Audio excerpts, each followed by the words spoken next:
यो हो बहसको साथमा कामना सेवा विकास बैंक, प्रगतिको आधार कामना सेवासँगको कारोबार। Presenting Nepal's first family scooter with revolutionary i3s technology, Hero Destiny. शक्ति मिनरल्सको उत्पादन नेपाली किसानका लागि वरदान। शक्ति मिनरल्स प्राली विशेष औद्योगिक क्षेत्र भैरहवा। मङ्गल डेकोर, गुर्जो मार्ग 4 खाल टिल्ली बजार काठमाडौँ।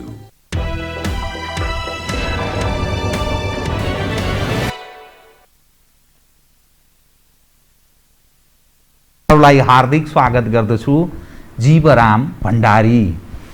आज यहाँहरू सामुन्ने उपस्थित हुनुहुन्छ डाक्टर प्रकाश चन्द्र लोहनी। उहाँ राष्ट्रिय प्रजातन्त्र पार्टीका अध्यक्ष हुनुहुन्छ। एक अनुभवी व्यक्ति र नेपाली समाजले पत्याएको राजनीतिक अगुवा।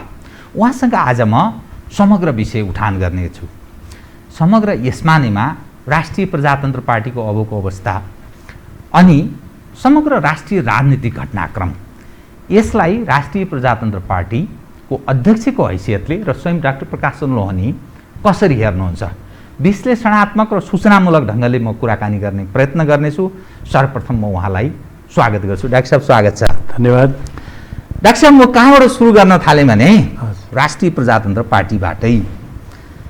तपाईँहरूको पार्टीको जन्म 46 को परिवर्तनपछि जन्मदै यो जुम्ल्या भएर जन्म्यो। त्यसपछि यसले विभिन्न उतार चढाव बेहोर्यो। एकपटक तपाईँहरूको देशमा गौरवपूर्ण उपस्थिति थियो पार्टीको। झन्डै 20 सिट जित्नुभयो। 18% भन्दा बढी पपुलर मत तपाईँहरूलाई प्राप्त भएको स्थिति थियो। तर फेरि एउटा पक्ष काङ्ग्रेसले बोक्यो, अर्को पक्ष कम्युनिस्टले बोक्यो। दुईजना प्रधानमन्त्री भए, लोकेनजी र सूर्यबहादुरजी। पार्टी च्यातचुत भयो, फुट्यो।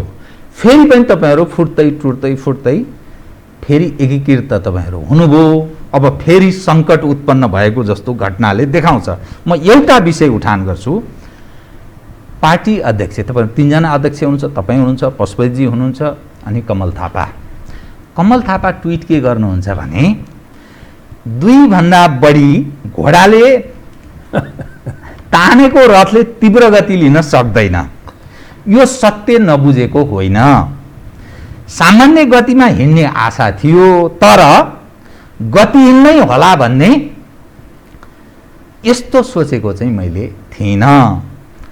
यी 2 अल्छी घोडाको बिचमा च्यापिएकाको हालत के होला भनेर उहाँले प्रश्न उठाउनु भयो। अर्थात् तपाईँ र पशुपतिजीलाई को बिचमा म च्यापिएको छु। उहाँ चाहिँ साह्रै अल्छे हुनुभयो र अलिकति धिमा त होला तर गति नै होला भन्ने त मैले ठानेको थिइनँ। उहाँहरूका कारण राप्रपा चाहिँ गतिहीन भयो भन्ने एउटा उहाँको त्यो ट्विट।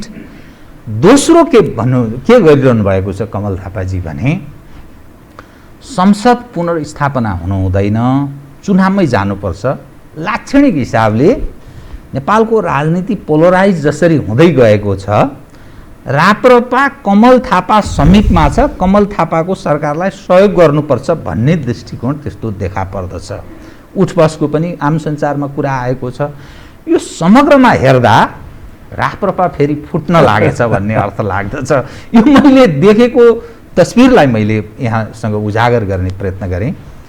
भएको छ के डाक्टर साहब? कृपया म यहीँबाट सुरु गरेँ। यो राप्रपा फुट्न लाग्यो अथवा राप्रपामा त्यस्तो खालको द्वन्द्व छ भन्ने कुरा चाहिँ यो चाहिँ टोटल्ली अनफाउन्डेड हो, टोटल्ली गलत हो तपाईँको, एकदमै होइन। तर कमल थापाजीको यो कुरा थियो। अब त्यो त ट्विट उहाँको आएको थियो भन्ने त मैले पनि सुनेको थिएँ। तर यसरी अहिलेसम्म तपाईँले पढेर सुनेको मलाई पनि भएको कुरा पढ्नै पर्यो। मलाई के लाग्यो भनेदेखि अब यो एक त तपाईँले यो ट्विट कसरी लेख्छ भने त्यसको ट्विट के अर्थ लेख्या हो भनेर जसले लेख्या हो उसितै सोध्नु बेटर हुन्छ मैले देखेँ है। मैले यसो हेर्दाखेरि त यो के भनेदेखि एउटा कविता लेखेको जस्तो छ र मान्छेहरू हुन्छ नि तपाईँको भावना आउँछ मान्छेको मनमा। तपाईँलाई कतिपय अवस्थामा के मनमा आयो त्यसलाई अभिव्यक्त गरौँ भन्ने भावना आउँछ, भावनालाई कविताको रूप लिन्छ। त्यस्तै एउटा कविता जस्तो लाग्यो मलाई। यसलाई त्यति अन्यथा के लिनुपर्ने कारण छैन। खुदको रूपमा जाँदैछ भन्ने रूपमा नबुझौँ यसो है। हुँदैन राम्रै कविता जस्तो लाग्यो मलाई। यस्तै अरू कविता पनि आयो भने राम्रै हुन्छ। अनि कमल थापाजीले संसद पुनर्स्थापना चाहिँ बेकार हो, अब चुनावमा जानु नै ठिक हुन्छ र लाक्षणिक हिसाबले प्रधानमन्त्री केपी शर्मा ओलीको कदम ठिक छ। राप्रपा अलि पोलराइज भएर उहाँसँग भोलि कुनै न कुनै ढङ्गले गठबन्धन गरेर जान्छ भन्ने अर्थ लाग्ने गरेर गतिविधि भए जस्तो अर्थ लाग्छ यो समग्रमा हेर्दा। यो के हो?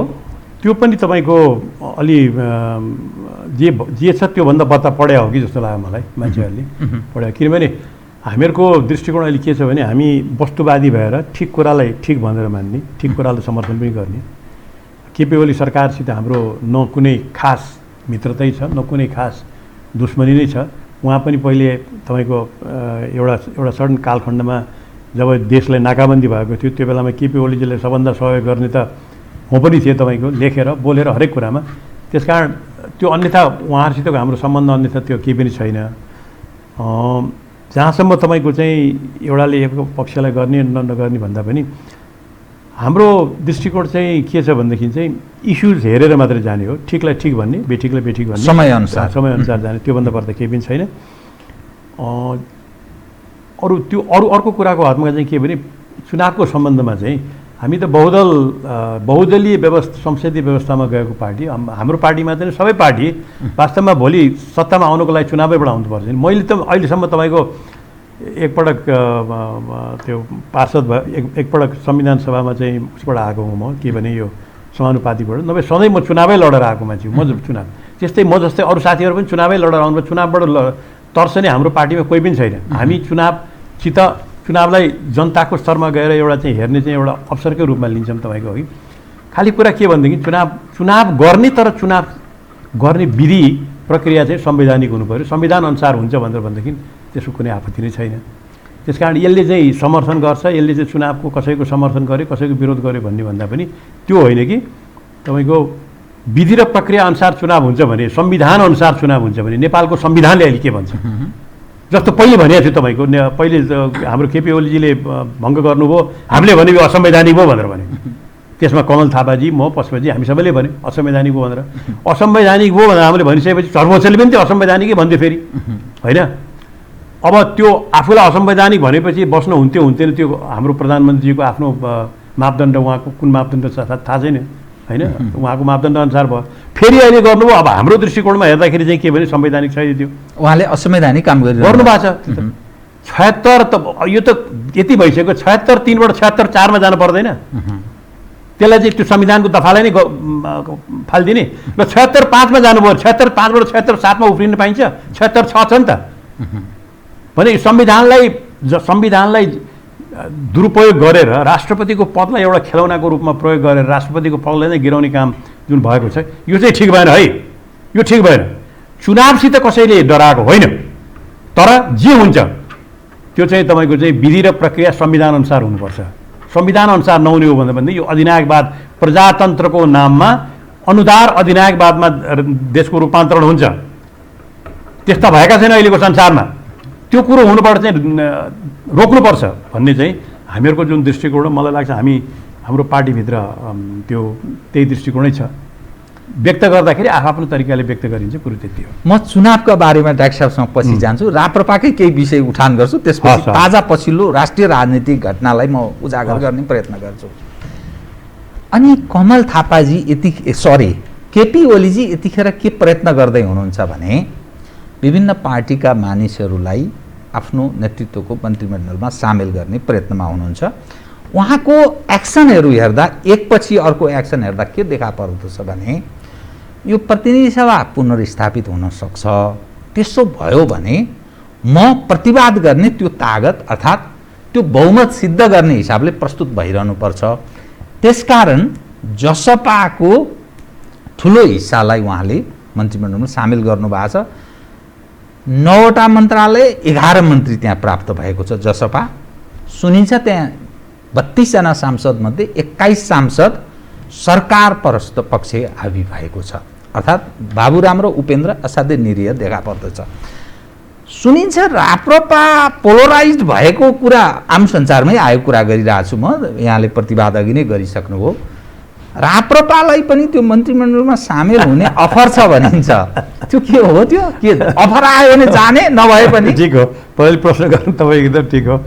अहिलेसम्म राष्ट्रिय प्रजातन्त्र पार्टीमा मैले पनि डिजिटल तपाईँको उसमा चाहिँ राष्ट्रिय प्रजातन्त्र पार्टी सरकारमा जाने इधर उधर अनेक कुराहरू सुनेको छु।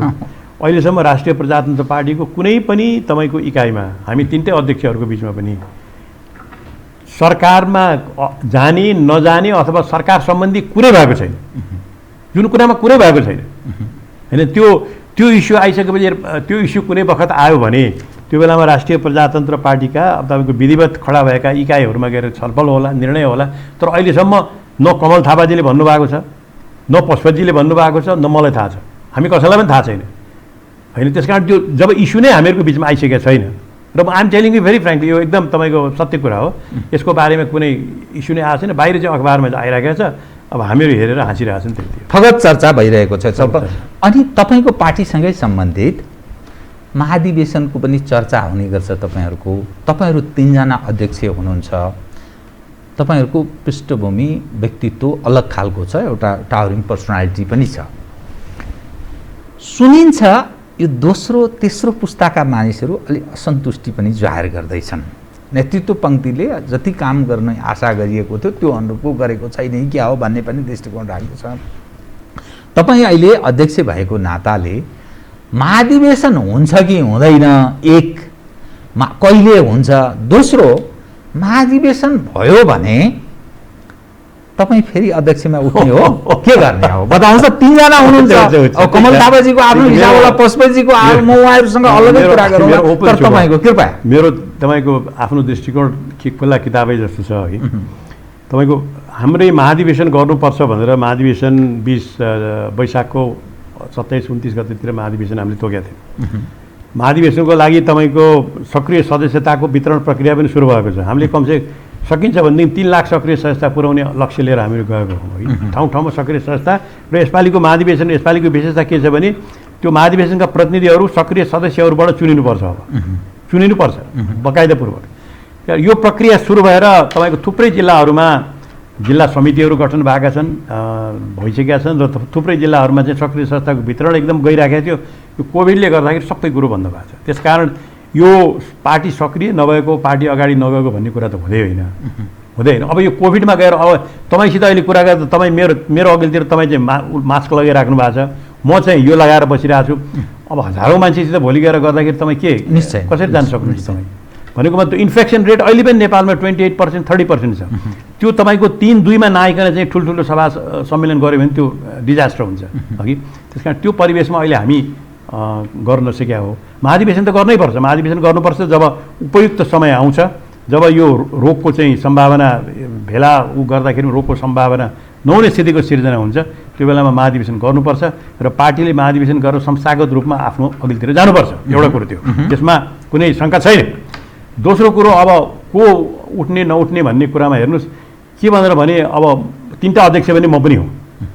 त्यस कारण पशुपति शमशेरजी पनि 19 वर्ष अध्यक्ष भइसक्नु भएको छ, कमल थापाजी 10 वर्ष अध्यक्ष भइसक्नु भएको छ होइन, नेपालको राष्ट्रिय प्रजातन्त्र पार्टी राष्ट्रवादीको म 1 वर्ष अध्यक्ष भयो।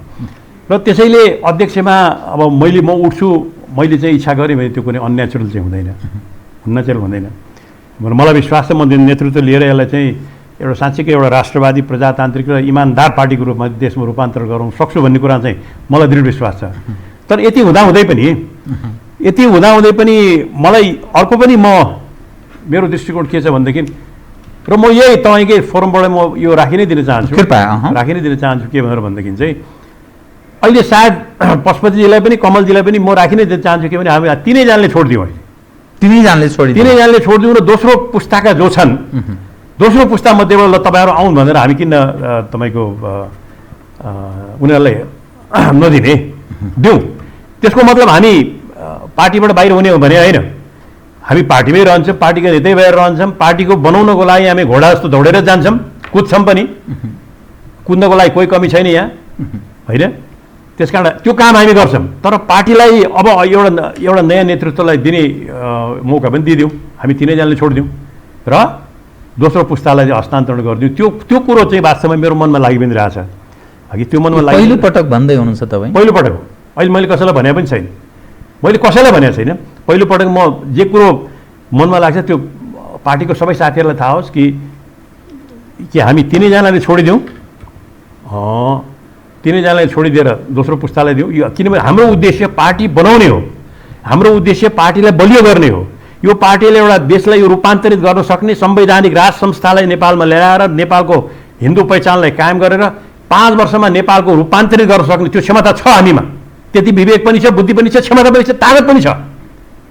त्यसको लागि चाहिँ नयाँ पुस्तालाई पनि मौका दिउँ, नयाँ काम चाहिँ हामी पनि गरौँ, सँगसँगै गरौँ।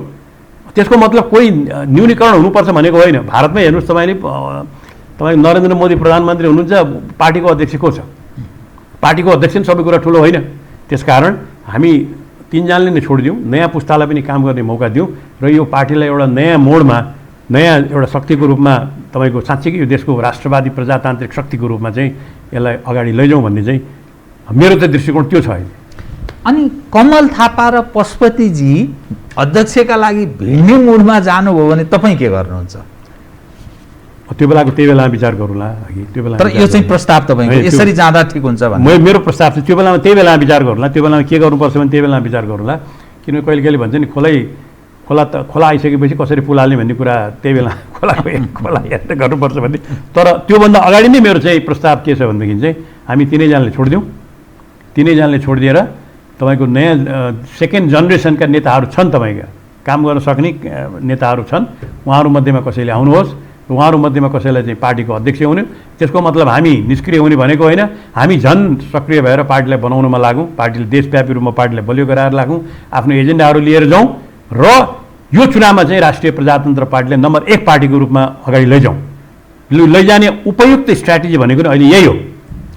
डाक्टर साहब बडा महत्त्वपूर्ण घोषणा गर्नुभयो, यसकारण कि राष्ट्रिय प्रजातन्त्र पार्टीको एक खाले इतिहास पनि राम्रो छ र तपाईँले जुन अहिले हरेक राजनीतिक दल चाहे काङ्ग्रेस भन्नुहोस्, चाहे एमाले भन्नुहोस्, या माओवादी केन्द्र या जसपा लगायतका पार्टीहरूमा यो नेतृत्वको जुन होडबाजी र निरन्तर पाका नेताहरूले कब्जा गरिरहने जुन चरित्र हावी छ, त्यसलाई डाक्टर साहबको यो घोषणाले एउटा नयाँ सन्देश प्रवाह पनि भएको छ। महत्त्वपूर्ण तपाईँले आज विषय उठान गर्नुभयो, एउटा सम्बोधन त्यसरी गर्नुभयो। मैले यो एउटा तपाईँ के भने मैले यो कुनै ठुलो कुरा पनि होइन। मभन्दा तपाईँको साझा पार्टीकै जुन हाम्रो अहिले स्वर्गीय हुनुभयो नि, के अरे उहाँको नाम थापाजीले चाहिँ बडो शालीनताका साथ नयाँ पुस्तालाई हस्तान्तरण गर्नुभयो।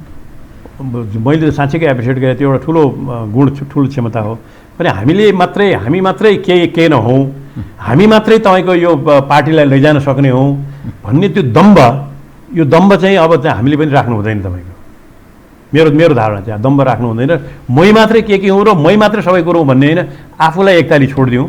आफूलाई छोडेर यो पार्टी एउटा सङ्गठनको रूपमा यो देशलाई रूपान्तरित गर्ने, अहिले जसरी पार्टीहरू विखण्डित भएर गइरहेका छन्, जसरी कमजोर भएर गइरहेका छन्, नेपाली काङ्ग्रेसहरू भने यो बेलामा एउटा शक्तिशाली दल नेपालमा आवश्यक छ। शक्तिशाली राष्ट्रवादी प्रजातान्त्रिक दल नेपालमा आवश्यक छ, जसले निरन्तरतासहितको गतिशीलता, संवैधानिक राज संस्था, नेपालको पहिचान, हिन्दू राष्ट्रसहित जनतालाई अधिकार, बढी से बढी अधिकार जनतालाई चाहिँ स्थानीय तहमा चाहिँ अधिकार हस्तान्तरण गरेर समावेशी राष्ट्रको रूपमा साँच्चीकै नेपाललाई चाहिँ अगाडि लैजान सक्ने एउटा राष्ट्रिय शक्ति चाहिन्छ। अहिले त्यो शक्ति निर्माण गर्ने क्रममा यो हाम्रो रणनीति, मैले जुन अहिले भनिरहेको छु, यो हाम्रो रणनीति एउटा कोसेढुङ्गा हुनसक्छ भन्ने मलाई लागेको चाहिँ त्यही हो। अब राप्रपाको सवालमा 2 प्रश्न एकैचोटि उठान गर्छु, त्यसपछि समसामयिक ताजा राजनीतिक अवस्थामा केन्द्रित रहन्छु। राप्रपाले, यहाँले पनि अहिले एडभोकेसी गर्नुभयो, हिन्दू राष्ट्र र राज संस्थाको तपाईँ कुरा गरिरहनु भएको छ। बहुत ठुलो सङ्ख्याका मानिसहरू के दाबी गर्दछन् भने देशको धर्म हुनु हुँदैन, एक। दोस्रो, राज संस्था भनेको त्यो निरङ्कुशताको एउटा प्रतीक हो। त्यसकारण सामान्य नागरिकको छोरो 1 नम्बरको नागरिक हुने, 1 नम्बरको व्यक्ति हुने हैसियत राख्नु पर्दछ। त्यसकारण अब राज संस्थालाई हामीले विदा गरिसकेको हुनाले त्यो कल्पना गर्नु त्यो निरङ्कुशताको एउटा निरङ्कुश चरित्रको उपज हो भन्ने दृष्टिकोण राख्छ। र 62-63 को जो परिवर्तन भयो, धेरै ठुलो परिवर्तन भयो, त्यो जनताको तर्फबाट भएको परिवर्तन भएको हुनाले त्यसलाई चुनौती दिनु भनेको त्यो प्रतिगमन हो। यसकारण यो ठिक छैन भन्ने दृष्टिकोण राख्ने मानिसहरूको ठुलो हिस्सा छ। 62-63 को उपलब्धिलाई ठुलो उपलब्धि ठान्ने र यसले देश सिद्ध्यायो भन्ने बीच पोलराइज हुँदै गएको पनि देखा पर्दछ। त यो विषयमा अनि राप्रपालाई मानिसले किन मत दिने भन्ने प्रश्न त उठ्छ। त यसको अलि स्पष्ट गरिदिनुहोस् त। एउटा कुरो त हेर्नुहोस्, यो बारबुदी कसरी भयो, कुन शक्तिको आडमा भयो भन्ने कुरा हामी सबैलाई थाहा छ। अघि बारबुदी एउटा देशी मात्रै होइन, देशी विदेशी शक्तिहरूको प्रयासले भएको 12 बुँदे। यसमा चाहिँ यहाँका नेताहरूले हाम्रै मात्रै गरेका छौँ भनेर त्यो सपना नराखे हुन्छ कि तपाईँको, उहाँहरू सबैलाई पनि थाहा छ यथार्थ त्यो कुरो हो। अर्को कुरो तपाईँको के छ भनेदेखि 12 बुँदेमै जानुहुन्छ भने पनि 12 बुँदेमा नेपाललाई तपाईँको चाहिँ नेपालको हिन्दू पहिचान छोड्नुपर्छ भनेर त कहीँ लेखेको छैन छ र? छैन नि तपाईँको एउटा कुरो त्यो। तेस्रो कुरो 12 बुँदेमा पनि निरङ्कुश राज संस्था हुँदैन भनेको छ, राज संस्था हुँदैन त भनेको छैन नि, छैन नि त। 12 बुँदेकै दुवाई दिनुहुन्छ भने पनि यद्यपि त्यो 12 बुँदेको दुवाई चाहिँ नेपालीहरूले मात्रै होइन एउटा विदेशी शक्तिहरूको प्रयासले भएको थियो है। त्यस कारण त्यो आफैमा त्यो एउटा कुरा चाहिँ हामी सबैले बुझ्नु जरुरी छ। दोस्रो कुरो राज संस्था चाहिँ त्यो एउटा चाहिँ उसको एउटा परम्परा एउटा चाहिँ पुरानो सामन्ती भनेर भन्ने मित्रहरूलाई चाहिँ के भन्यो भने त्यो कन्टेक्स्ट छ के तपाईँको, त्यो परिवेश तपाईँको राष्ट्रको जुन परिवेश छ त्यो परिवेशले के माग गर्छ त्यसलाई हेर्नुपर्छ तपाईँले। अब बेलायतमा हेर्नुहोस् न त किन त राज संस्था, क्यानाडामा किन राज संस्था, नर्थ अमेरिकाको क्यानाडामा राज संस्था, बेलायतको राज संस्थाले किन मान्ने त, वाइ? अस्ट्रेलियामा किन राज संस्था? ती सबै मूर्खै हुन् त, ती सबै परम्परावादी हुन् त, ती सबै स्वाटै हुन् त। अग्रगामी भनेको हाम्रा यहाँका मात्रै हेरेछन्, तिनीहरू सबै पश्चगामी। त्यो पश्चगामीहरूको देशमा जान पाइयो भनेदेखि चाहिँ लौरो तपाईँको टेकेर चाहिँ कुदाकुद गरेर जान्छन् होइन? एकतालि हावाखाना मात्रै भयो ओहो जान पाइयो भनेदेखि चाहिँ पासपोर्टै बेचेर पनि जान्छन् यहाँ भने अति सबै पश्चगामी भए ती देशहरू। भने मतलब के भने आफ्नो राष्ट्रको कन्टेक्स्ट संरचना हुनसक्छ क्यानाडालाई राष्ट्र संस्थाको दृष्टिकोणले अमेरिकाबाट अलिकति आफ्नो पहिचान कायम गर्नलाई मद्दत गरेको छ कि त? कसैले विचार गरेको छ? अमेरिका र क्यानाडा हेर्नु भनेदेखि त भाषा पनि त्यही छ, मान्छे पनि त्यही छ, संस्कृति पनि त्यही छ, सीमा जोडिएको छ छैन? त्यो बेलामा कसले काम गरेछ भने हाम्रो हेड अफ स्टेट भनेको त चाहिँ राष्ट्र संस्था छ भन्ने त्यो एउटा फरक त छ नि, त्यो एउटा आइडेन्टिटी छ नि। नेपालमा पहिचानको रूपमा हाम्रो पहिचानको रूपमा तपाईँको चाहिँ नेपालको धर्म 80% ओमकार 90% ओमकार परिवार भएको नेपालको हिन्दू पहिचान सनातन धर्म, नेपालमा सनातन धर्मको पहिचान कायम राख्ने भनेको त्यो तपाईँको प्रतिगामी हुँदैन। यसलाई रोकेर यसलाई हुन नदिएर यहाँ चाहिँ विदेशी धर्मको प्रभावलाई पुश गर्ने, विदेशी धर्मको प्रभावलाई अगाडि लैजाने, होली वाइन खाएर नेपालमा विदेशी धर्मलाई विदेशी संस्कृतिलाई प्रोत्साहन गर्ने वास्तवमा आज नेपालमा प्रतिगामी भनेको तिनीहरू हुन् तिनीहरू। त्यसकारण आफ्नो पहिचान कायम राख्न खोज्नु भनेको होइन। अर्को कुरा म तपाईँलाई भन्छु कि धर्मनिरपेक्षता भनेको संसारमा कोही पनि छैन, म चुनौती दिन्छु, कोही पनि छैन। युरोपियन कन्ट्रिजका साना युरोपियन कन्ट्रिजले पैसा दिएर आफ्नो ट्याक्सबाट उनीहरूको लागि धार्मिक संस्थाहरूको लागि ट्याक्स उठाएर पैसा दिएर नेपालमा धर्म परिवर्तन गरेर पठाउँछन् भने तिनीहरू धर्मनिरपेक्ष हुन्? कसरी धर्मनिरपेक्ष हुन्? अर्काको देशमा धर्म परिवर्तन गर्नको लागि राज्यले पैसा दिएर मिसनरी पठाउँछ घोषित अघोषित रूपमा र त्यहाँ धर्म परिवर्तन गराउन लगाउँछ भने त्यसलाई धर्मनिरपेक्षता तपाईँ भन्नुहुन्छ?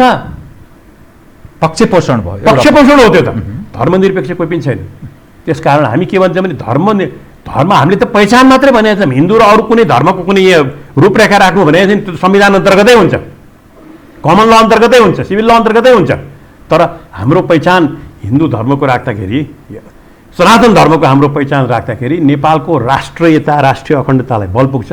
त्यस्तै नेपालमा संवैधानिक राज संस्था भारत र चीनको विभिन्न भिन्दै राजनीतिक व्यवस्था भएका, एक अर्कासित प्रतिस्पर्धा पनि गर्न सक्ने, एक अर्कासित पर्यो भनेदेखि झगडा पनि गर्न तयार भएका यी राष्ट्रहरूको बिचमा आफ्नो पहिचान कायम राख्नको लागि चाहिँ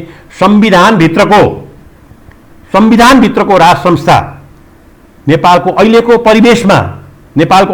अहिलेको तपाईँको राजनीतिक परिवेशमा नेपालको राष्ट्रियता जोगाउनको लागि त्यो महत्त्वपूर्ण छ, त्यो रहनुपर्छ। हाम्रो तर्क यही हो अघि। अब अहिले हेर्नुहोस् त राष्ट्रपति भनेको छ जुन तरिकाले अहिले राष्ट्रपति पदको दुरुपयोग भएको छ, राष्ट्रपति पद एउटा खेलौना भएको छ, कार्यकारीको एउटा खेलौना भएको छ। जे कुरो गयो राति 12 बजे गएर चाहिँ सही गराउने अनि 15 मिनटमा त्यो घोषणा गरिदिने। 76-5 अन्तर जानु भएपछि त्यो सरकारले 1 महिना विश्वासको मत लिँदै पर्दैन, 76-6 अन्तर्गत त्यो पनि नपर्ने भने राष्ट्रपतिको पदलाई संविधानलाई ध्वस्त पार्नको लागि, संविधानलाई आफ्नो इच्छाको लागि प्रयोग गर्नको लागि राष्ट्रपतिको पदलाई जसरी प्रयोग भइरहेको छ, यदि नेपालमा संविधानभित्रको राज संस्था भएको भए यस्तो दुरावस्था हुने थिएन। त्यसैले नेपालको अहिलेको परिवेशमा म त मेरा हाम्रो अरू अरू पार्टीका साथीहरूलाई पनि के भन्छु भने एकताली सोचेर विचार गरौँ, एकताली सोचेर विचार गरौँ, कठमुल्लावादी नबनौँ। किनभने मैले यो गरेको चाहिँ यही नै ठिक हो भनेर कठमुल्लावादी हुने बाद फेरि नेपालका अरू शक्तिहरू त्यस्ता छन् पनि जस्तो लाग्दैन मलाई। किनभने प्रचण्डजीको लेख तपाईँले पढ्नुहोस्, बाबुरामजीको लेख तपाईँले पढ्नुहोस्, त्यो पनि आजभन्दा 10 वर्ष अगाडिका लेखहरू कस्ता थिए। अस्ति मैले एउटा भाषणमा सुने बाबुरामजीले चाहिँ भारतमा गएर भन्नुभयो हाम्रो भूतपूर्व प्रधानमन्त्रीजीले कि म त पहिलेको मार्क्सवादी हुँ अहिले त गान्धीवादी भइसकेँ भनेर। कत्रो रूपान्तरण! म त्यसलाई एक किसिमले तारिफै गर्छु, त्यो क्षमता रहेछ भने त्यो क्षमता चाहिँ नेपालको अहिलेको परिवेशमा हामीले पहिले गरेका निर्णयहरू नेपालको अहिलेको परिवेशमा ठिक रहन्छन्, अब यसलाई चाहिँ सच्याउँ भन्ने दृष्टिकोण चाहिँ उहाँले राख्नु पर्यो। त्यो गाह्रो छ भनेदेखि जनतामा जाउँ त, त्यसो भएदेखि नेपालमा सनातन धर्म राख्ने नराख्नेमा जनमत गरौँ। तर मेरो गोरुको 12 टक्का भनेको जस्तो तपाईँको चाहिँ न आन्दोलनले घोषणा गरेको न कुनै चिज कसैले मागेको जबरजस्ती लादिएको कुरालाई उहाँहरूले बोकेर हिँड्नु चाहिँ अहिले त्यो चाहिँ अग्रगमन होइन प्रतिगमन हो। यही रूपमा चाहिँ अब रहन सक्दैन भन्ने दृष्टिकोण पनि तपाईँको हो सारमा भन्दा। अब म ताजा स्थितिमा प्रवेश गर्छु है त। राप्रपाको विषयलाई सालाखाला मैले यहाँ टुङ्ग्याएँ भन्ने मैले ठाने होइन, सोध्नुभयो अरू सोध्नुभयो तर मानिसको इन्ट्रेस्ट हुन्छ नि करेन्ट राजनीतिमा।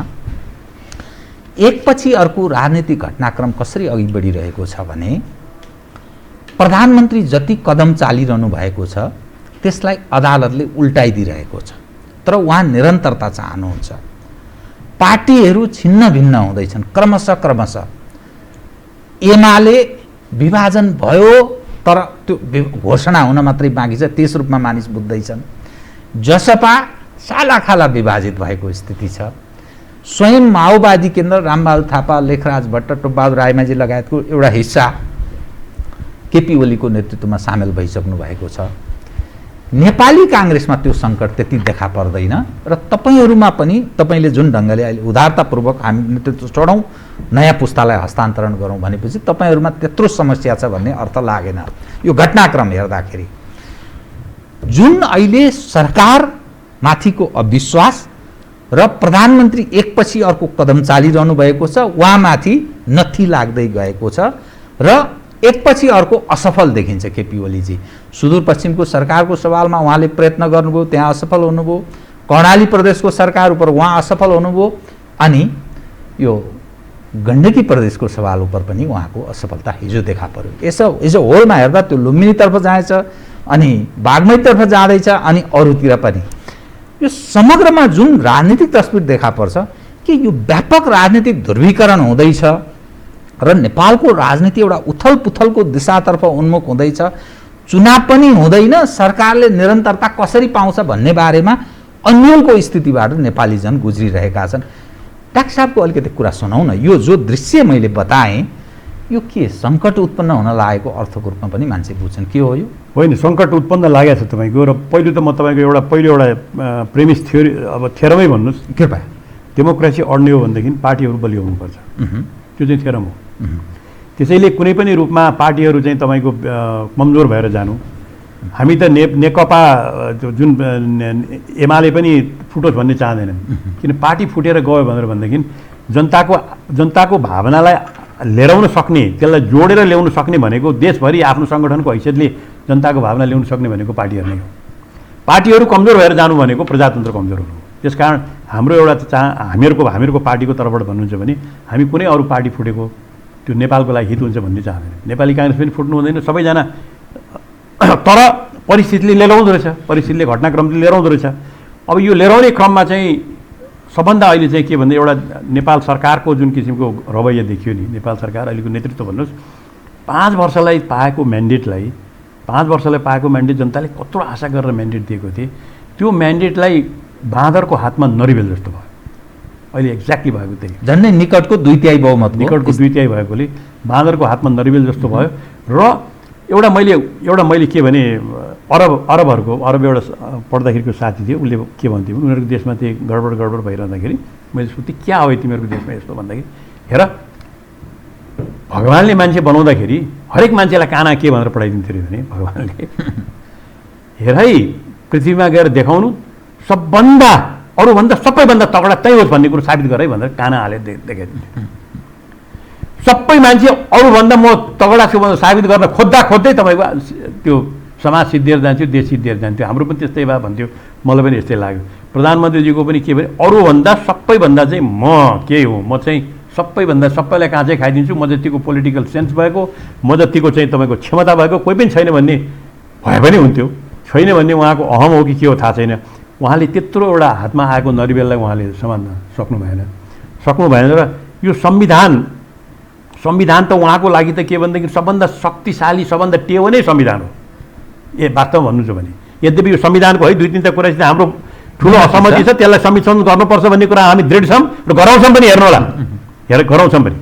तर यो संविधानलाई उहाँले तपाईँको चाहिँ आफ्नो साथीभाइहरूसितको झगडाको परिवेशमा, संविधान भनेको साथीभाइहरूको झगडाको परिवेश, संविधानलाई दुरुपयोग गर्ने लाइन लिनुभयो भन्नुहोस् न।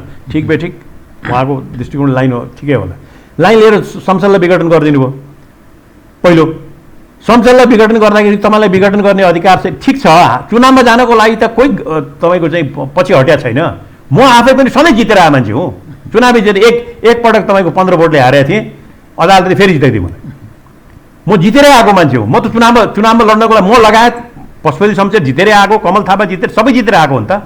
चुनाव लड्नु त कोही गाह्रो माने छैन। अरू छन्, हाम्रा थुप्रै साथीहरू छन्, विक्रम पाण्डे हुनुहुन्छ, अरू थुप्रै छन्, धवल शमशेर, राजेन्द्र लिङ्गित, यङ जेनेरेसन थुप्रै छन् भनेदेखि चुनाव लड्नलाई गाह्रो माने होइन। तर त्यो विधिअनुसार हुनु पऱ्यो नि त।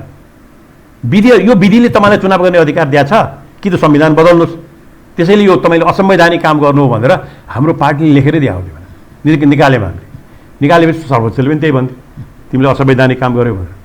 असंवैधानिक काम गर्यो भने त्यसलाई करेक्सन गरेर त्यसलाई एउटा लेसनको रूपमा लिएर करेक्सन गर्नुपर्ने सट्टा एकपछि अर्को त्यसलाई मैले गरे जे छ त्यो ठिक छ, त्योभन्दा अरू के पनि छैन यो देशमा, मै हो सबै कुरा भन्ने जुन कुराको अभिव्यक्तिहरूले व्यवहारमा आउन थाले नि, त्यसले गर्दा उहाँहरूको द्वन्द्व बढेर गएको हो। त्यसले गर्दा द्वन्द्व बढेर गएर अब अहिलेको टाइममा त यस्तो भयो कि यो संविधान भनेको त हेर्नुहोस्, यो संविधान त एउटा बारबन्देज हो।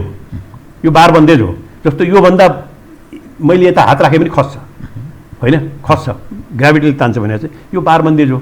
यो बारबन्देजलाई नै आफ्नो लागि प्रयोग, यो बारबन्देज कुनै पनि मान्दिनँ भन्ने खालको जुन मनस्थिति देखियो नि। बारबन्देज भनेको फेरि घोषित पनि हुन्छ संविधानमा, अघोषित पनि हुन्छ। र यसपालिको सर्वोच्चको फैसलाले त्यो बहुत राम्रोसित लिएर दिएको छ। अहिलेको हिजो मैले यसो हेरेको थिएँ, अघोषित बारबन्देजलाई, घोषित बारबन्देजलाई उहाँले के भनेदेखि तोडिदिनु भयो। बारबन्देजलाई 76(4) पनि छोडिदिनु भयो। 76(6)(5) अन्तर्गत जाने हो भने 76(6)मा त उहाँले विश्वासको मत लिनु पर्थ्यो नि, त्यसलाई पनि छोडिदिनु भयो। मैले गरेपछि ठिक हुन्छ भन्ने त्यो बारबन्देज छोडिसकेपछि, उहाँले बारबन्देज छोडेपछि अरूले पनि छोड्छन्।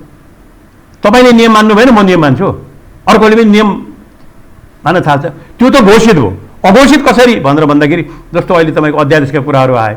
अहिले अध्यादेशको कुरोमा चाहिँ अदालतले के भन्यो भने 41 दिनसम्म, त्यो त भनेको छैन, 41 दिनसम्म संसद हुँदाखेरि प्रधानमन्त्रीज्यू एकपटक पनि हाम्रो सम्मान्य प्रधानमन्त्री संसदमा जान्न पर्ने, 41 दिनसम्म नजाने होइन। 43 दिनको दिन चाहिँ देशको महत्त्वपूर्ण अध्यादेश चाहिँ तपाईँ कानुन चाहिँ अध्यादेशबाट लिएर आउने।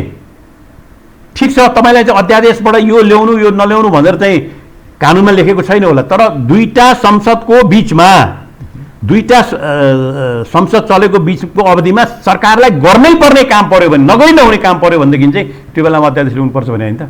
41 दिनसम्म चाहिँ नल्याउने अनि 2 दिनपछि लिएर आउने भन्दाखेरि तपाईँले संविधानको मर्म, अघोषित बारबन्देजलाई तपाईँले तोड्नु हो। त्यो तोड्न तपाईँले पाउनुहुन्न भनेर लेखाएको छ अहिलेको मैले हिजोको भने हुनाले। त्यसैले यो संविधानको बारबन्देजलाई तोड्ने जुन प्रक्रिया उहाँले सुरु गर्नुभएको छ सम्मान्य हाम्रो प्रधानमन्त्रीले, यसले गर्दाखेरि विखण्डनहरू सबैतिर बढेर गएको हुन्। अनि आफूलाई बचाउनको लागि अर्कोलाई मन परे पनि मन नपरे पनि जे पनि गर्ने। अब जस्तो अहिले 11 कि 12 मन्त्री लिएर आउनु भएको छ होइन, 11 मन्त्री, 11 मन्त्रालय। अनि अर्को चाहिँ के तपाईँको के मैले सुनेको थिएँ, आज अखबारमा मात्रै पढे हो, मानव तस्करमा चाहिँ मुद्दै चलिरह पनि मन्त्री हुनुभएको छ अरे, सर्वोच्चमा छ अरे उहाँको मुद्दा भनेर भन्दाखेरि यो सबै कुरामा मैले जे गरेँ पनि ठिक छ, एउटा तबाट सफाइ पाइसक्यो हुनाले किन ल्याउनु नमिल्ने भन्ने होला, तर सर्वोच्चमा त मुद्दा त रहेछ नि त। त्यो नर्म्सलाई मान्ने कि नमान्ने तपाईँले, त्यो नर्म्स कसले सेट गर्ने? कानुनले नगरे पनि त्यो सेट गर्ने त नेतृत्व लिने मान्छेले हो नि, राजनीतिक व्यक्तिले हो नि, होइन तपाईँको। त्यही कारणले गर्दाखेरि अहिले लथालिङ्गको स्थितिमा देशलाई संविधानले ध्वस्त पार्ने स्थितिमा पुगेको छ। र अब अहिले चाहिँ के भने हामीले हेर्नुपर्ने भनेको अहिले अदालतै हो। हामीले त अहिलेको यो उहाँले गर्नुभएको कुरा संविधान विरोधी भनेर भनेका छौँ, असंवैधानिक भनेका छौँ।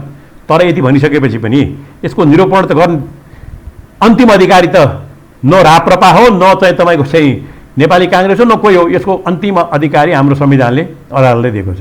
त्यस कारण अदालतले जे भन्छ त्यसलाई मन परे पनि मन नपरे पनि स्वीकार्नुपर्छ। डाक्टर साहब, एउटा जो राजनीति भनिन्छ नि, जसलाई यो तागतले आर्जन गर्ने त्यो शक्ति हो नि, सम्पूर्ण नीतिहरूको राजा राजनीति जसरी भनिन्छ, नेपालको राजनीतिक तागत त्यस्तो ठाउँमा गएर अड्कियो। अब अदालतले के गरिदिएर र मेरो भाग्य चम्केला या म बाँचौँला या सकिउँला भन्ने अवस्थामा यो के राजनीति गरे, के कसरी यो स्थिति? यसमा चाहिँ हेर्नु, अदालतको यो अब यो जसले निकाले यो है सेपरेसन अफ पावर्स प्रिन्सिपल्सहरू, यो वास्तवमा चाहिँ यसले काम गरेछ। धेरै देशहरूमा गरे पनि छ, परिवर्तनको लागि ढोका खोल्या पनि छ। म तपाईँलाई एउटा उदाहरण दिन्छु। कृपया। काला र गोराहरूको बिचमा अमेरिकामा कति मलाई लाग्छ 1898 हो कतातिर हो, सिभिल वार पछि हो। त्यहाँ त भनेको छ all men are created equal भनेको छ, सबै मानिस बराबर हुन् भनेको छ होइन। यद्यपि अघोषित रूपमा कालाहरूलाई चाहिँ 3 फिट मात्रै भनेको थियो एउटा मान्छेको 3 भोटको लागि चाहिँ अघि।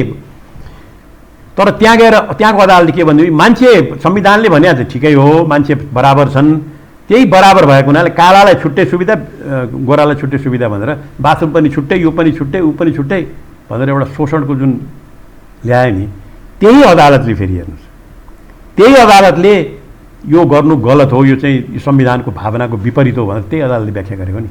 त्यही अदालतले व्याख्या गरेर अहिले तपाईँ जुन आन्दोलनहरू देख्नुहुन्छ, समानताका आन्दोलन देख्नुहुन्छ, रङ्गभेद विरोधी आन्दोलन अमेरिकामा देख्नुहुन्छ, अरू देशहरूमा देख्नुहुन्छ, त्यो त्यही अदालतका फैसलाहरूले गरेका छन्। त्यसकारण अदालतको भूमिका प्रजातान्त्रिक देशमा अदालतको भूमिका अत्यन्तै महत्त्वपूर्ण हुन्छ। र यो मलाई लाग्छ हाम्रो चाहिँ अहिलेका न्यायाधीशहरूले महसुस गर्नुभएको छ। अर्को कुरा म त अहिले ट्रम्पलाई भन्छु, तपाईँले प्रेसिडेन्ट ट्रम्पले कति मुद्दा हाल्यो, असंवैधानिक यो भोट फ्रड भयो, यहाँ भयो, उहाँ भयो, के मात्रै मुद्दा हालेन। तर मुद्दा हाल्दाखेरि अदालतले हेर्दाखेरि तिमीले भनेको कुरो गलत हो भनेर भने हुनाले उसलाई त रोक्यो नि त, रोक्यो। अदालतले पचाइदियो वास्तवमा, अदालतले पचाइदियो अघि। नभए त त्यहाँ पनि त एउटा राष्ट्रपतिले के भने फोन गरेर इलेक्सन अधिकारीलाई फोन गरेर मलाई 12,000 भोट चाहिँ मलाई हालिदिनु त भनेर भनेको थियो नि, त्यो त हो नि। त्यस्तो प्रवृत्तिलाई पनि कसले रोक्यो त भन्दैन अदालतले। त्यसकारण अहिले अदालतको महत्त्वपूर्ण भूमिका छ। नेपालको प्रजातन्त्र, नेपालमा जुन नेपालका प्रजातान्त्रिक अधिकारहरूलाई बचाउने कि नबचाउने भन्ने कुरा चाहिँ अदालतको हातमा छ।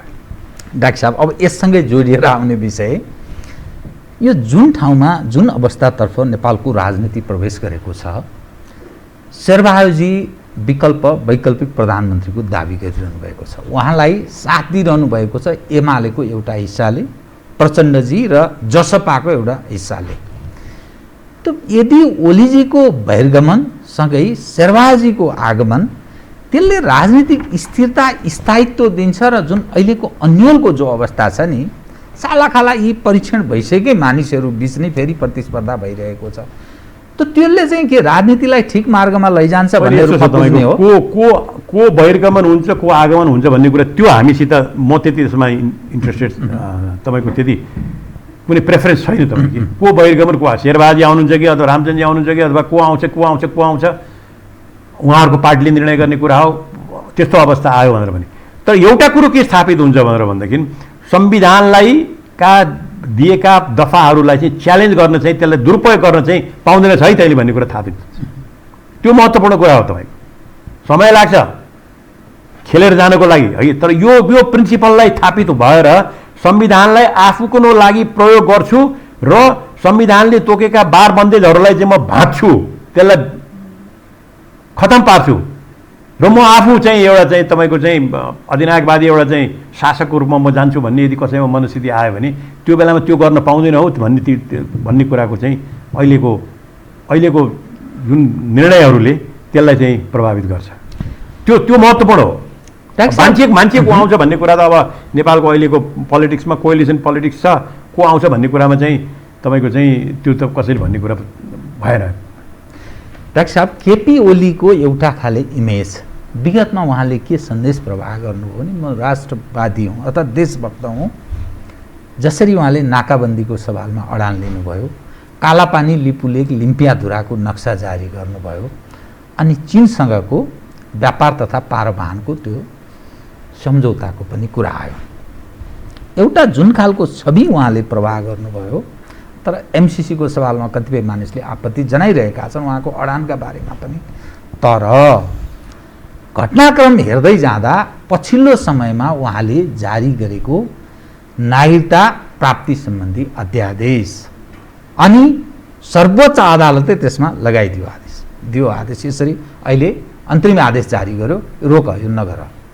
दोस्रो, एकपछि अर्को केपी ओलीजी जो कदम चालिरहनु भएको छ, चाहे गिटी बालुवाको सवालमा होस् या अरू पनि कतिपय सवालमा, उहाँको त्यो विगतको जो छवि थियो त्यो उहाँ सफाया गर्दै हुनुहुन्छ र एकपछि अर्को उहाँको व्यक्तित्व पनि ह्रास हुँदैछ र छवि त्यो राष्ट्रवादी देशभक्त छवि समाप्त पार्दै हुनुहुन्छ। त्यो कुन चाहिँ त्यस्तो मानिसको बुझाइमा कुन चाहिँ त्यस्तो चिजले उहाँलाई प्रेरित गरिरहेको छ, कहाँ लैजाने सायद मनसुबासहित यो भइरहेको भन्ने बुझ्नुहुन्छ डाक्टर साहब? यो के को उपज हुन सक्छ? यो नार्सिसिजम भन्छ के अरे साइकोलोजिस्टहरूले, कि त्यसबारे हरेक मान्छे चाहिँ अलिक होसियारै हुनुपर्छ। के भने म नै सबै कुरो हुँ र म सबै कुरो जाने छु, त्यो भ्रममा हुन्छ। त्यो भ्रम चाहिँ एउटा एक किसिमको एउटा त्यो पनि एउटा साइकोलोजिकल स्टेट हो। साइकोलोजिकल स्टेट धेरै हामीलाई हुन्छ। तपाईँको कतिपय अलिकति एउटा मैले देखेको छु के भने पहिले हामी म 17-18 वर्षको हुँदाखेरि म जिम जाने गर्थेँ काठमाडौँमा। तपाईँको यो ज्याठा भन्ने टोलमा थियो, हाम्रो द्वारिका दासजीले गर्नुभएको थियो। उहाँ बडो राम्रो युवकहरूलाई अलिकति महत्त्व दिने खालको। अनि त्यो बेला चाहिँ के भने कसरत गर्न मान्छे आउँछ, त्यो उठाउने सुठाउने यताउता गरिसकेपछि 3 महिना गरिसकेपछि चाहिँ यसो छाती फुलाएर चाहिँ 3 वर्ष गर्ने मान्छेहरू चाहिँ मेहनत गरिराखेका छन् है। 3 महिना गर्ने बित्तिकै म त किन भयो भने छाती फुलाएर हिँड्ने प्रवृत्ति चाहिँ त्यो आउँछ हेर्नुहोस् कि आउँछ हेर। यो मैले ठाउँ ठाउँमा देखाएको छु। म तपाईँको त्यो 2040 सालमा चाहिँ म अर्थमन्त्री थिएँ। त्यो बेला म मार्शल आर्ट्समा गएको थिएँ है। मार्शल आर्ट्समा यो के अरे यो रङ्गशालामा गएको थिएँ। रङ्गशालामा गएको थिएँ, जगत गौतमले मलाई सिकाउनुहुन्थ्यो। जाँदाखेरि त्यो बेलामा त्यस्तै हुन्थ्यो। के भनेदेखि चाहिँ 3-4 महिना सिकेपछि ओह मैले त के किन जानेछु है। डाक्टर साहब, मार्शल आर्ट पनि सिक्नुभयो? गरेको छु, 1 वर्ष गरेको छु। के किन जानेछु है मैले। मार्शल आर्ट्स मात्रै होइन, म झारखण्ड परेको बेला मैले कुस्ती पनि खेलेको छु। कुस्ती 1 वर्ष सिकेको छु मैले। हाम्रो मधेसी कुस्ती, मधेसमा खेल्ने कुस्तीहरू पनि, त्यो भैमा चाहिँ धोबी पाट भनेर भन्छ नि त्यो खाल। त्यस कारण के किन जानेको छु भन्ने हुन्छ कि मलाई लाग्छ के भनेदेखि प्रधानमन्त्रीले पनि त्यो सिन्ड्रोमले अलिकति गरेको जस्तो लाग्यो मलाई। किनभने उहाँले जुन तरिकाले जानुभयो, म जुनसुकै अवस्थामा पनि जुनसुकैलाई पनि म खेलेर चाहिँ म चाहिँ आफ्नो पक्षमा ल्याउन सक्छु भन्दाखेरि त्यो प्रक्रियामा प्रजातान्त्रिक मूल्य र मान्यतामाथि जसरी उहाँले प्रहार गर्नुभयो, संविधानमाथि प्रहार गर्नुभयो, संविधानलाई केही होइन भने जस्तो देखाउनु खोज्नुभयो, राष्ट्रपतिको पदले केही होइन भने जस्तो उहाँले देखाउनु खोज्नुभयो नि, सबभन्दा दुःख लाग्ने कुरो थियो। गर्ने प्रयत्न भयो। त्यसले गर्दाखेरि आजको स्थिति यो आएको हो। मलाई लाग्छ यसलाई रोक्नुपर्छ र मलाई एउटा हिजो सबभन्दा मलाई फेरि पनि म तपाईँलाई भन्छु, सर्वोच्च अदालतको एउटा चाहिँ त्यो लाइन मलाई असाध्यै मन पऱ्यो। के भने कि अध्यादेश सम्बन्धी फलानु विधेयक राष्ट्रको संवेदनशील कुरा भएको हुनाले संविधान के अरे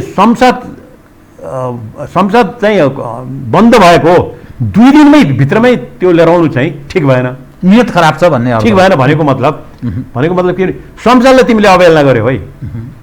संसदलाई तिमीले तपाईँले अर्थ त लगाइदिनु सक्नुहुन्थ्यो नि, संसद थिएन त्यस कारणले ठिकै छ भन्ने पनि थियो। तर यो पार्लियामेन्ट्री स्पिरिट भएन, त्यस कारण तिमीले त्यसलाई चाहिँ यो तरिकाले जान पाउँदैनौ भन्ने जुन किसिमको बारबन्दी लगायो नि, फेरि भत्काउनु खोजेकोलाई फेरि लाउनु खोजेको छ। यसले हो तपाईँको देशलाई चाहिँ प्रजातान्त्रिक लिगमा फेरि बचाउने यस्तै खालको कुराहरू। अनि यो गिटी र बालुवाको निकासीको कुरा र सूर्यको दोहनको विषय आयो। एज अ होल मुलुकमा अहिले एउटा छलफल बहसको पनि विषय छ। शासक पक्ष के भन्छ, मुलुकको आम्दानी छैन, त्यसकारण त्यसलाई बेचेर हामीलाई आय आर्जन हुन्छ, कर प्राप्त हुन्छ, पैसो आर्जन हुन्छ। त्यो विकासका लागि त्यो जरुरी छ, यसको त उपयोग गर्ने हो। त्यो भएको चिजलाई प्रयोगै नगर्ने कहाँबाट त्यसरी कसरी चल्छ देश भन्ने दृष्टिकोण राख्दछ। अर्को पक्ष यो बर्बाद गर्न लागे, यो चाहिँ सबै नियतै खराब छ भन्ने दृष्टिकोण। यो के तपाईँ कसरी हेर्नुहुन्छ यो सरकारी योजनालाई? अब हेर्नुहोस्, यो चाहिँ के भने सरकारले हाम्रो भूगोल अलिकति 2 मिनट मैले लिने टाइम लिएँ। हाम्रो भूगोल यस्तो छ कि चुरे यङ माउन्टेन भन्छ त्यसलाई, अघि भर्खरको हिमालय पर्वतै अहिले पनि ठुल्ठुलो भइरहेको छ कि अझै पनि बढिरहेको छ। त्यो चुरेपछि भाबर विस्तारै एउटा यो श्रृङ्खला छ। चुरेमा को माटो लुज छ, रक लुज छ, त्यसलाई तपाईँले दोहन गर्न थाल्नु हो भनेदेखि चाहिँ त्यो रुख काटेर अथवा चाहिँ जेसुकै गरेर पनि दोहन गर्न थाल्नु हो भनेदेखि त्यहाँको गेगर भन्नु त्यो सबैले तल त्यो ध्वस्त पार्छ र तराईको उत्पादकको तल खतम पारेर लैजान्छ। हिजो 20 अझै यसको बारेमा त मेरो आज एउटा लेख पनि निस्केको छ तपाईँ कान्तिपुरमा। हिजो 20 फिट खनेर आउने पानी 200 मिटर खन्दाखेरि पनि आउँदैन, सुक्खा भएर जान्छ। तपाईँले म चुनौती दिन चाहन्छु, अहिलेका जसले निकाल्नु भएको छ तपाईँले कति आम्दानी गर्नुहुन्छ लिएर आउनुहोस् त मलाई। त्यसको कस्ट कति तपाईँको चाहिँ यो इन्भाइरोमेन्टल कस्ट कति हिसाब गर्नुभएको छ तपाईँले? भन्छ यो त के भनेदेखि अहिले संसारमा यही एउटा बृहत रूपमा यही पनि आइरहेको छ जस्तो क्लाइमेट चेन्ज भनेर नि। तपाईँ भन्नु होला मैले किन नपाउने, मैले चाहिँ यो कोइलाबाट बाल्न किन नपाउने भन्ने तपाईँको होला नि त, तपाईँको तर्क त होला नि त। मैले त विकास गर्नु कोइलाबाट बाल्न किन नपाउने भनेर। त्यो कोइलाबाट बाल्दाखेरि 50 वर्षपछि तपाईँको प्लानेटै खतम हुने स्थिति आयो भने के गर्ने? नेपाललाई ध्वस्त हुने कुरा हो यो अहिले चुरेको उहाँले जुन गर्नुभएको छ। यसका विकल्पहरू छन्, यसका विकल्पहरूको बारेमा उहाँले कसरी सोध्नु भएको छ। उहाँहरूले त इन्भाइरोमेन्टल मिनिस्ट्रीलाई पनि थाहा छैन भनेर आइरहेको छ, उद्योग वाणिज्य मन्त्रालयलाई थाहा छैन भनेर आइरहेको छ। त कसको हितको लागि गर्नुभएको थियो, कसको हितको लागि गरेको भनेर भन्दाखेरि के भनेदेखि भारतमा कानुन, इन्भाइरोमेन्टल कानुन अलिक कडा छ। त्यसकारण नेपालबाट जतिसक्यो चाहिँ तपाईँको चाहिँ यहाँको चाहिँ पाहाडहरू खनेर पठाउने। यद्यपि यसले गर्दा अन्ततः भारतलाई पनि ठुलो नोक्सान पर्छ, किन त्यो पर्यावरणले त बोर्डर त मान्दैन। बिहार युपीमा त्यहाँ पनि असर पर्छ। त्यसकारण यो उहाँले जुन गर्नुभएको छ एउटा प्रधानमन्त्रीले थाहा नहुनु पनि सक्छ कि यो एउटा तपाईँको चाहिँ एउटा सीमित वर्गहरू जसको चाहिँ को स्वार्थको लागि गरिएको छ। र मैले त्यो देखिरहेको छु के भने नेपालमा शासक वर्गहरूको 3 ठाउँमा लगानी छ अहिले। जस्तै 3 ठाउँ, एउटा शिक्षामा छ, निजी स्कुलहरूमा थुप्रै छ शासक वर्गहरूको लगानी। त्यसकारण शिक्षामा कुनै आमूल परिवर्तन गर्नु पर्यो भने बहुत गाह्रो छ गरिबको पक्षमा, भत्काउनु पर्ने छ त्यसो भन्दा। किनभने त्यहाँ लगानी छ नि तपाईँको, बोर्डिङ स्कुलमा बाद त्यहाँबाट आम्दानी आइरहेको छ। एउटा शिक्षामा, अघि एउटा स्वास्थ्यमा पनि हो, शिक्षामा छ, स्वास्थ्यमा छ। त्यसपछि तपाईँको चाहिँ यो छ तपाईँको चाहिँ नेचुरल रिसोर्सेसमा छ। नेचुरल रिसोर्समा यो क्रसिङवालाहरू छन् नि, क्रसिङवालाहरूमा त्यहाँको चाहिँ स्थानीय तपाईँको अध्यक्षको पनि होला अथवा स्थानीय पोलिटिसियन्सको पनि होला। डोजर कल्चर भन्ने छ नि, त्यो सबैको लगानी छ तपाईँको। त्यसैले त्यो लगानीको बलले जसरी भए पनि अहिले अल्पकालीन लाभ लिनुपर्छ, त्यसको दीर्घकालीन देशको असर पनि पर्छ भनेर एउटा आइरहेको छ। हजुर, त एज अ होलमा जुन स्थितिबाट हामी अहिले गुज्रिरहेका छौँ डाक्टर साहब, म डाक्टर साहबसँग 3-4वटा कुरालाई एकैचोटिमा उजागर गर्ने प्रयत्न गर्छु। नेपालको राजनीति जुन ढङ्गले ध्रुवीकरण हुन खोजेको हो कि या अन्योलग्रस्त हो एउटा विषय।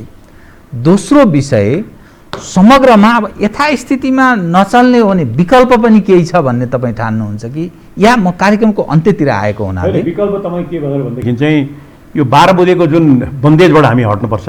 नम्बर 1, नेपालको अहिलेको परिवेशमा संविधानभित्रको है, मैले जहिले पनि भनेको छु, सेरिमोनियल भन्नु जे भन्नु, संविधानभित्रको अलङ्कारिक भन्नुहोस्, संविधानभित्रको राज संस्था र नेपालको पहिचान तपाईँको चाहिँ सनातन धर्म भन्ने एउटा हाम्रो राष्ट्रलाई जोड्ने यो शक्तिहरूलाई हामीले यथावत गर्नुपर्छ।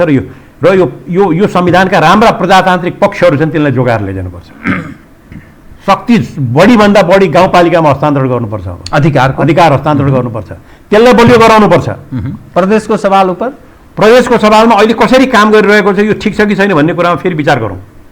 म विचार गरौँ भन्छु, किनभने जुन तरिकाले अहिले त्यहाँ पनि तपाईँको एउटा चाहिँ नाटक सुरु हुन लागेको छ। अहिले खालि खर्च मात्रै बढ्ने किसिमबाट गइरहेको छ नि त, त्यसलाई सदुपयोग गरौँ भन्ने किसिमबाट त गएको छैन। त्यसकारण चेन्ज गर्ने हो भने कसरी चेन्ज गर्ने, कसरी त्यसलाई सीमाभित्र राख्ने। तर जनतासित जोडिएको संस्था भनेको गाउँपालिका हो, गाउँपालिकालाई चाहिँ बलियोभन्दा बलियो गरेर लैजानुपर्छ। अघि यो रूपमा हामीले लैजानुपर्छ। यो संविधानका पोजिटिभ पक्षहरू, प्रजातान्त्रिक पक्षहरू, जस्तो आज तपाईँसित मैले कुरा गर्न पाएको छु, प्रेसले कुरा गर्न पाएको छ, फ्रिडम छ, यी सबै पक्षहरूलाई जुन अधिकारका कुराहरू भनेका छन् ती कुराहरूलाई पनि हामीले बचाएर लैजानुपर्छ। अब जाने बाटो भने त्यही हो। त्यसको लागि पार्टीहरू बलियो हुनुपर्छ र त्यसैको लागि हो राष्ट्रिय प्रजातन्त्र पार्टी एउटा राष्ट्रवादी प्रजातान्त्रिक शक्तिको रूपमा यो देशलाई रूपान्तरण गर्ने शक्तिको रूपमा हामी आउन सक्छौँ र त्यही गर्नको लागि मैले तपाईँलाई अघि सुरुमै पनि भने एउटा नयाँ प्रस्ताव पनि मैले राखेँ। डाक्टर साहब, म ठिक कार्यक्रमको अन्त्यमा एकदम छोटकरीमा भनिन्छ नेपालको राजनीति व्यापक ध्रुवीकरणतर्फ उन्मुख छ। 62-63 को आन्दोलन र 12 बुँदे दिल्लीमा भएको समझदारीलाई गौरव ठान्ने पक्ष र त्यसलाई गौण ठान्ने पक्ष बीच बृहत ध्रुवीकरणको सम्भावना छ। त्यसले नेपाल एउटा द्वन्द्वमा जान्छ, ठुलो कन्फ्रन्टेसन हुन्छ, त्यसले अर्को समस्या। मेरा अहिलेका हाम्रा प्रचण्डजी, बाबुरामजी लगायत सबैलाई के भन्छु भनेदेखि उहाँले 10 वर्ष अगाडि के भन्नुभएको थियो? 10 वर्षमा त चेन्ज भएर आउनुभयो नि त। के संसदीय व्यवस्था नै प्रचण्डजीको लक्ष्य थियो त? थिएन। बाबुरामजीको 10 वर्ष अगाडि हेर्नु हो भने कत्रो क्रान्तिकारी तपाईँको चाहिँ लेखहरू चाहिँ छ, मसित छ। अहिले उहाँले अङ्ग्रेजीमा लेखेका ती वर्कर भन्ने उसमा लेखेकाहरू छन्। अहिले उहाँ चाहिँ कत्रो रूपान्तरण भएछ त भनेदेखि चाहिँ म चाहिँ अब चाहिँ मार्क्सवादीबाट चाहिँ गान्धीवादमा आएँ भन्नेमा आउनुभयो। त्यो रूपान्तरण हुनसक्छ भने किन भएछ भनेदेखि नेपालको अहिलेको परिवेश हेर्दाखेरि यसले चल्दैन भनेर न भयो। त्यसैले म उहाँहरूलाई फेरि एकताली सोध्न के अनुरोध गर्छु भनेर भनेदेखि एकताली नेपालको अहिलेको परिवेशमा संवैधानिक राज संविधानभित्रको राज संस्थालाई स्पेस दिनु चाहिँ नेपालको परिवेशमा आवश्यक छ भन्ने कुरालाई फेरि एकताली सोध। किनभने तपाईँहरूमा त्यो फ्लेक्सिबिलिटी देखिसक्यो, त्यो लचकता देखिसक्यो, त्यो देखियो नि त उहाँहरूमा, त्यो क्षमता त रहेछ नि त। त्यो सोच्नुहोस् र नेपालको एकताको लागि चाहिँ सनातन धर्मलाई चाहिँ नेपालको एकताको लागि हाम्रो पहिचानको रूपमा राख्नुपर्छ भन्ने कुरालाई यसलाई लिएर जाउँ। तपाईँहरूमा त्यो क्षमता छ, तपाईँहरूमा त्यो वैचारिक समयअनुसार चाहिँ देशको आवश्यकता अनुसार चल्न सक्ने क्षमता देखाउनु भएको छ। अब मार्क्सवादबाट गान्धीवाद तपाईँको चाहिँ उहाँबाट चाहिँ प्रचण्ड पथबाट तपाईँको चाहिँ के अरे संसदवादमा आउनु त तपाईँहरूको चाहिँ फ्लेक्सिबिलिटी छ भने अब एकताली फेरि विचार गर्नुहोस्। तपाईँ पूर्व अर्थमन्त्री भएको नाताले बजेट त प्रस्तुत भयो, अब यो सरकार काम चलाउ प्रकृतिको जस्तो पनि छ, चुनाव पनि भनेको छ, तर बजेट त्यस ढङ्गले आयो। यस उपाय तपाईँको बार बन्देज उहाँहरूले त्यागेको भने प्रधानमन्त्रीजीले मैले गरेपछि जे पनि हुन्छ, उही भगवान्ले तँमा सबभन्दा ठुलो मान्छे तँ होस् है पृथ्वीमा भनेर भगवान्ले पठाएको कानमा हालेर पठाइदिए जस्तो चाहिँ के को यहाँ यो काम चलाउ सरकार जे हो मै हो भन्ने यो गलत नजिर राख्नु भएको छ, गलत प्रयास गर्नुभएको छ, यो सफल हुँदैन। डाक्टर साहब हस्, धन्यवाद छ डाक्टर। आदरणीय दर्शकवृन्द, उहाँ हुनुहुन्थ्यो डाक्टर प्रकाश चन्द्र लोहनी, राष्ट्रिय प्रजातन्त्र पार्टीका अध्यक्ष। समसामयिक विषयलाई केन्द्रमा राखेर गरिएको कुराकानी। म सहित मेरो सम्पूर्ण युनिटलाई कार्यक्रमबाट बिदा दिनुहोस्, तर यो हो टेलिभिजन, हेर्दै रहनुहोला। नमस्कार।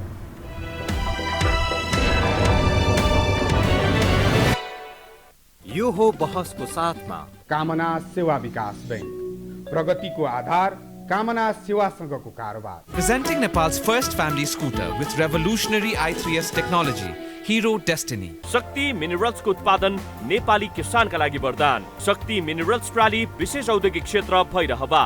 मङ्गल डेकोर, गुर्जुमार्ग 4 खाल टिल्ली बजार काठमाडौँ।